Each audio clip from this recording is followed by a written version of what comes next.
നമസ്കാരം മക്കളെ, നമുക്ക് പഠിക്കാം. ഇന്ന് നമുക്ക് അൾ എന്ന ചില്ലക്ഷരം വരുന്ന കുറച്ചധികം വാചകങ്ങൾ പഠിക്കാം.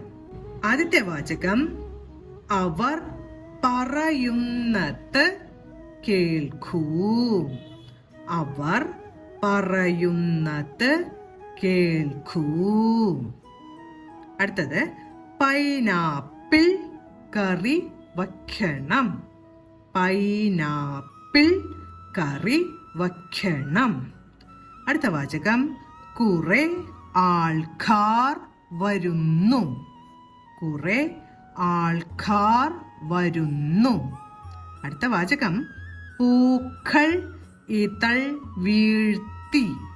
പൂക്കൾ ഇതൾ വീഴ്ത്തി. അവസാനത്തെ വാചകം, അവൾക്ക് സൈക്കിൾ ഇഷ്ടമാണ്. അവൾക്ക് സൈക്കിൾ ഇഷ്ടമാണ്. വരുന്ന വാചകങ്ങളെല്ലാം തന്നെ പറഞ്ഞുകൊണ്ട് എഴുതി പഠിക്കാൻ ശ്രമിക്കണം. ഇടയ്ക്കിടയ്ക്ക് വായിച്ചു നോക്കാനും മറക്കരുത്. എല്ലാവർക്കും നമസ്കാരം മക്കളെ. അടുത്ത ക്ലാസ്സിൽ കാണാം.